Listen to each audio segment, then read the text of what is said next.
Big boss Malayalam season 7 ആരംഭിച്ച് 2 ദിവസം പിന്നിടുന്നു.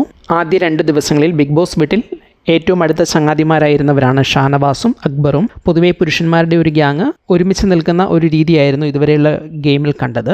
എന്നാൽ അക്ബറും ഷാനവാസും തമ്മിൽ പരസ്പരം പിരിയാനുള്ള പ്രധാന കാരണം ഇതാണ്. 2ാമത്തെ ദിവസം ബിഗ് ബോസ് വീട്ടിൽ അനുവിന് ഒരു പ്രാങ്ക് കൊടുത്ത് അനുവിനെ കരയിപ്പിക്കുക എന്ന ലക്ഷ്യത്തോടെ ഷാനവാസ് അനുവിനെ സമീപിക്കുന്നു. അക്കാര്യത്തിൽ ഷാനവാസ് വിജയിക്കുകയും ചെയ്യുന്നു. ഈ പ്രാങ്ക് നൽകുന്നതിനിടയിൽ ഡോക്ടേഴ്സിനെ കുറിച്ച് ഷാനവാസിൽ നിന്നും ഒരു സ്റ്റേറ്റ്മെൻറ്റ് ഉണ്ടായി എന്നതാണ് അക്ബറിനും ഷാനവാസിനും ഇടയിലുള്ള പ്രധാന പ്രശ്നം.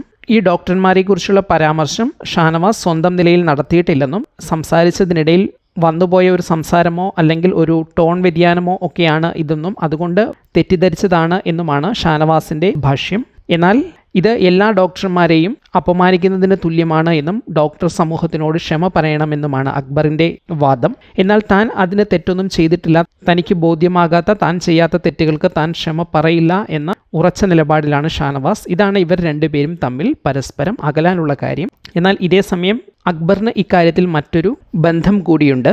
അത് മറ്റൊന്നുമല്ല, ബിഗ് ബോസ് വീട്ടിലേക്ക് എത്തുന്നതിന് ഏതാനും നാളുകൾക്ക് മുൻപാണ് അക്ബറിൻ്റെ വിവാഹം കഴിഞ്ഞത്. അക്ബർ വിവാഹം കഴിച്ചിരിക്കുന്നത് ഒരു ഡോക്ടറെയാണ്. അതുകൊണ്ട് തന്നെ ഡോക്ടർമാർക്കെതിരായ ഒരു പരാമർശം നടത്തുമ്പോൾ അത് അക്ബറിനെ വല്ലാതെ ഇറിറ്റേറ്റ് ചെയ്യിക്കുന്നുണ്ട്. ഈ വിഷയത്തിലുള്ള അസ്വാരസ്യങ്ങളാണ് ഇവർ തമ്മിൽ പരസ്പരം അകലാനുള്ള കാര്യം. എന്നാൽ പിന്നീട് ഇത് വളർന്നു വന്ന് ഇന്നലെ പുകഞ്ഞ കൊള്ളി പുറത്ത് എന്ന ടാസ്ക് നടക്കുമ്പോഴും അതിനുശേഷം ഈ വെളുപ്പിനുമെല്ലാം അവർക്കിടയിൽ ചില പ്രശ്നങ്ങൾ ഉണ്ടാകുന്നുണ്ട്. പുറത്തു വരുന്ന പ്രൊമോ അനുസരിച്ച് 3ാം ദിവസം ബിഗ് ബോസ് വീട്ടിൽ വെച്ച് ഇവർ തമ്മിൽ സാരമായ രീതിയിൽ തന്നെ ചില വാക്കേറ്റങ്ങൾ ഉണ്ടാകാനും ഇത് കാരണമാകുന്നു. ഈ ഒരു പരാമർശത്തെ തുടർന്നുള്ള ഇവർ രണ്ടുപേരും തമ്മിലുള്ള ആശയഭിന്നതകളാണ് ഇവർ പിരിയാനുള്ള കാരണങ്ങളിൽ പ്രധാനപ്പെട്ടത്.